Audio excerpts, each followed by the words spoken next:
The Damned Thing by Ambrose Bierce. 1. One does not always eat what is on the table. By the light of a tallow candle which had been placed on one end of a rough table, a man was reading something in a book. It was an old account book, greatly worn, and the writing was not, apparently, very legible, for the man sometimes held the page close to the flame of the candle to get a stronger light on it. The shadow of the book would then throw into obscurity a half of the room, darkening a number of faces and figures. For, besides the reader, 8 other men were present. 7 of them sat against the rough log walls, silent, motionless, and the room being small, not very far from the table. By extending an arm, any one of them could have touched the 8th man, who lay on the table, face upward, partly covered by a sheet, his arms at his sides. He was dead. The man with the book was not reading aloud, and no one spoke. All seemed to be waiting for something to occur. The dead man only was without expectation. From the blank darkness outside came in, through the aperture that served for a window, all the ever unfamiliar noises of night in the wilderness. The long, nameless note of a distant coyote, the stilly pulsing thrill of tireless insects in trees, strange cries of night birds, so different from those of the birds of day, the drone of great blundering beetles, and all that mysterious chorus of small sounds that seem always to have been but half heard when they have suddenly ceased, as if conscious of an indiscretion. But nothing of all this was noted in that company. Its members were not overmuch addicted to idle interest in matters of no practical importance. That was obvious in every line of their rugged faces, obvious even in the dim light of the single candle. They were evidently men of the vicinity, farmers and woodsmen. The person reading was a trifle different. One would have said of him that he was of the world, worldly, albeit there was that in his attire which attested a certain fellowship with the organisms of his environment. His coat would hardly have passed muster in San Francisco. His footgear was not of urban origin, and the hat that lay by him on the floor, he was the only one uncovered, was such that if one had considered it as an article of mere personal adornment, he would have missed its meaning. In countenance, the man was rather prepossessing, with just a hint of sternness, though that he may have assumed or cultivated as appropriate to one in authority, for he was a coroner. It was by virtue of his office that he had possession of the book in which he was reading. It had been found among the dead man's effects, in his cabin, where the inquest was now taking place. When the coroner had finished reading, he put the book into his breast pocket. At that moment, the door was pushed open, and a young man entered. He, clearly, was not of mountain birth and breeding. He was clad as those who dwell in cities. His clothing was dusty, however, as from travel. He had, in fact, been riding hard to attend the inquest. The coroner nodded. No one else greeted him. "We have waited for you," said the coroner. "It is necessary to have done with this business tonight." The young man smiled. "I'm sorry to have kept you," he said. "I went away, not to evade your summons, but to post to my newspaper an account of what I suppose I am called back to relate." The coroner smiled. "The account that you posted to your newspaper," he said, "differs probably from that which you will give here under oath." "That," replied the other, rather hotly and with a visible flush, "is as you please. I used manifold paper and have a copy of what I sent. It was not written as news, for it is incredible, but as fiction. It may go as a part of my testimony under oath." "But you say it is incredible." "That is nothing to you, sir, if I also swear that it is true." The coroner was silent for a time, his eyes upon the floor. The men about the sides of the cabin talked in whispers, but seldom withdrew their gaze from the face of the corpse. Presently, the coroner lifted his eyes and said, "We will resume the inquest." The men removed their hats. The witness was sworn. "What is your name?" the coroner asked. "William Harker." "Age?" 27. "You knew the deceased, Hugh Morgan?" "Yes." "You were with him when he died?" "Near him." "How did that happen? Your presence, I mean." "I was visiting him at this place to shoot and fish. A part of my purpose, however, was to study him and his odd, solitary way of life. He seemed a good model for a character in fiction. I sometimes write stories. I sometimes read them." "Thank you." "Stories in general, not yours." Some of the jurors laughed. Against a somber background, humor shows highlights. Soldiers in the intervals of battle laugh easily, and a jest in the death chamber conquers by surprise. "Relate the circumstances of this man's death," said the coroner. "You may use any notes or memoranda that you please." The witness understood. Pulling a manuscript from his breast pocket, he held it near the candle and, turning the leaves until he found the passage that he wanted, began to read. 2. What may happen in a field of wild oats. The sun had hardly risen when we left the house. We were looking for quail, each with a shotgun, but we had only one dog. Morgan said that our best ground was beyond a certain ridge that he pointed out, and we crossed it by a trail through the chaparral. On the other side was comparatively level ground, thickly covered with wild oats. As we emerged from the chaparral, Morgan was but a few yards in advance. Suddenly, we heard, at a little distance to our right and partly in front, a noise as of some animal thrashing about in the bushes, which we could see were violently agitated. "We've started a deer," I said. "I wish we had brought a rifle." Morgan, who had stopped and was intently watching the agitated chaparral, said nothing, but had cocked both barrels of his gun and was holding it in readiness to aim. I thought him a trifle excited, which surprised me, for he had a reputation for exceptional coolness, even in moments of sudden and imminent peril. "Oh, come," I said. "You're not going to fill up a deer with quail shot, are you?"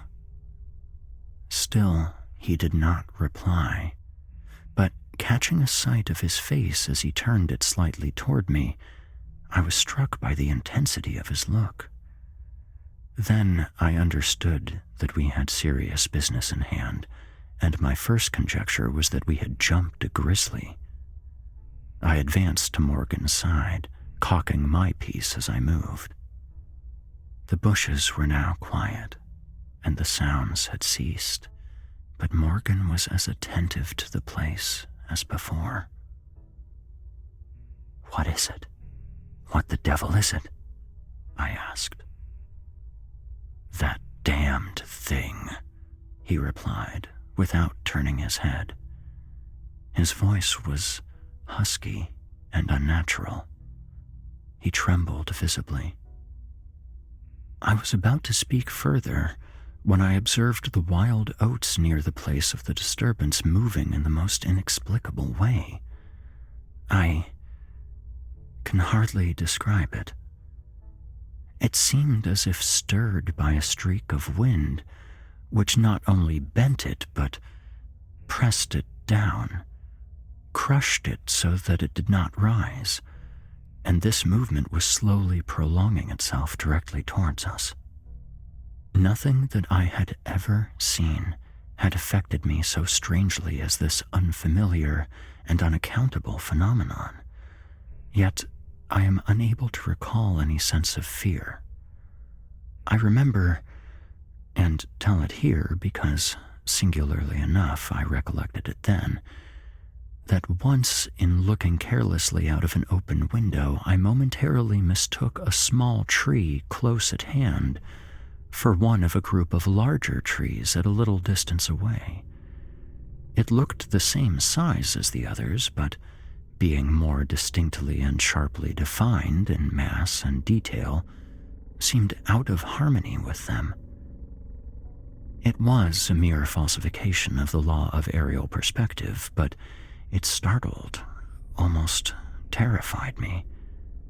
We so rely upon the orderly operation of familiar natural laws that any seeming suspension of them is noted as a menace to our safety, a warning of unthinkable calamity. So now, the apparently causeless movement of the herbage and the slow, undeviating approach of the line of disturbances were distinctly disquieting. My companion appeared actually frightened, and I could hardly credit my senses when I saw him suddenly throw his gun to his shoulder and fire both barrels at the agitated grain. Before the smoke of the discharge had cleared away, I heard a loud, savage cry, a scream like that of a wild animal, and flinging his gun upon the ground, Morgan sprang away and ran swiftly from the spot.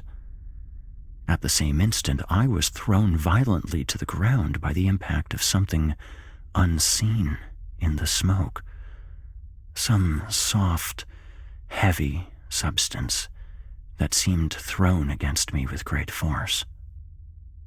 Before I could get upon my feet and recover my gun, which seemed to have been struck from my hands, I heard Morgan crying out as if in mortal agony, and mingling with his cries were such hoarse, savage sounds as one hears from fighting dogs.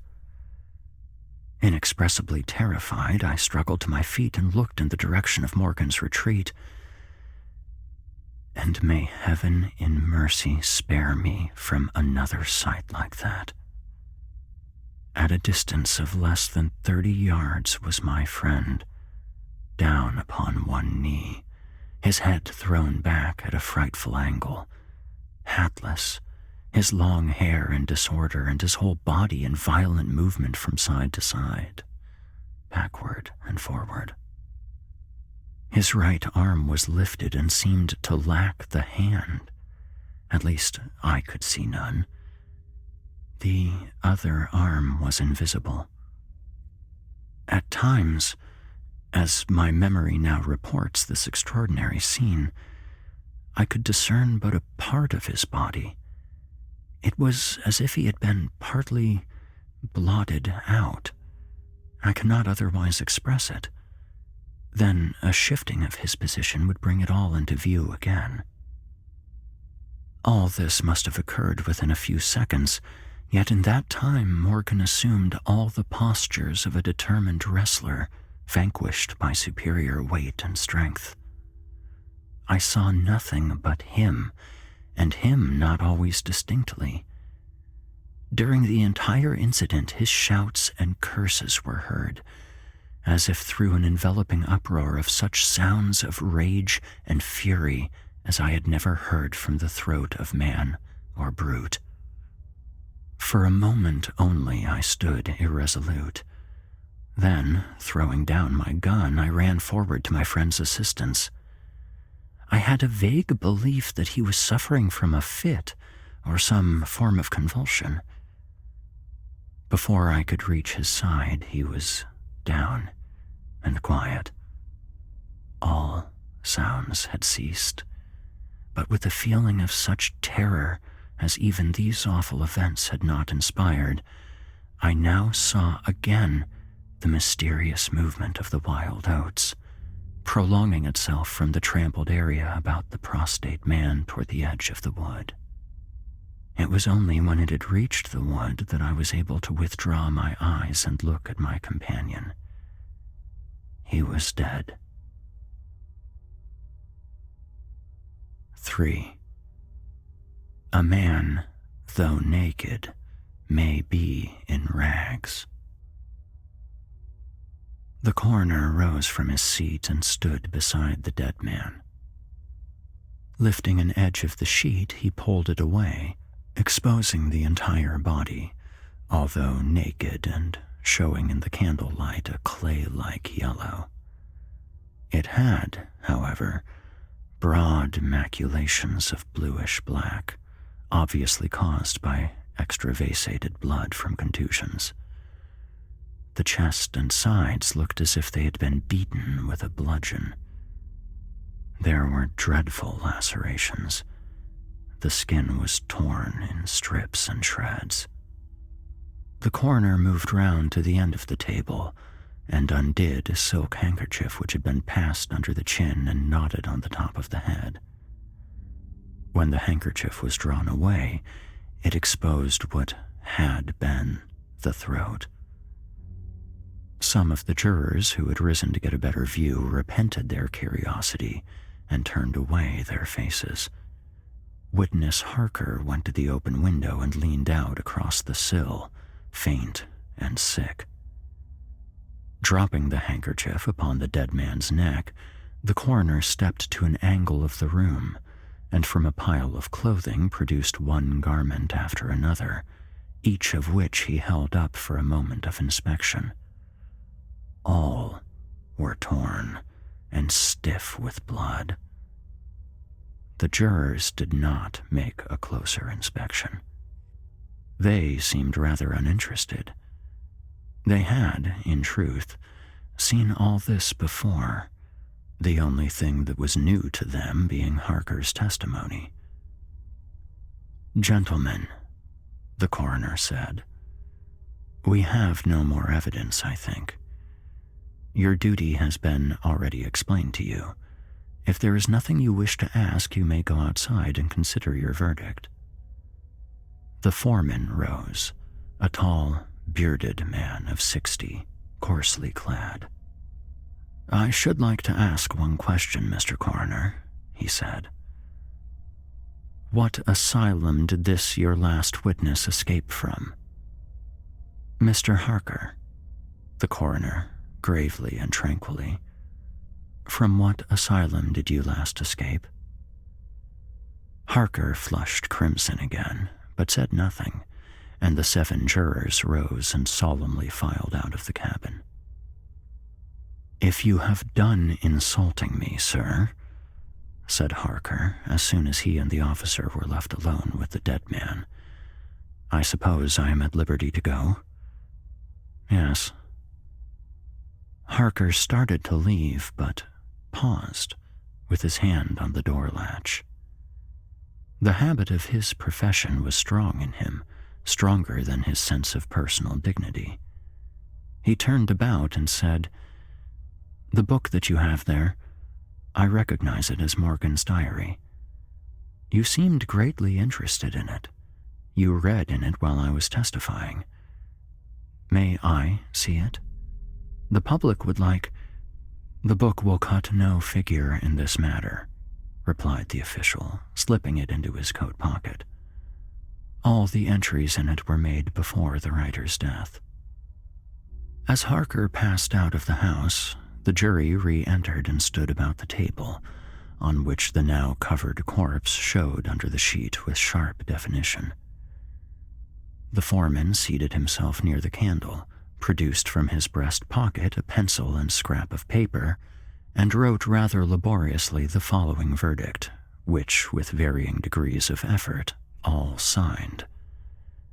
"We, the jury, do find that the remains come to their death at the hands of a mountain lion, but some of us thinks, all the same, they had fits." 4. An explanation from the tomb. In the diary of the late Hugh Morgan are certain interesting entries having possibly a scientific value as suggestions. At the inquest upon his body, the book was not put in evidence. Possibly the coroner thought it not worthwhile to confuse the jury. The date of the first of the entries mentioned cannot be ascertained.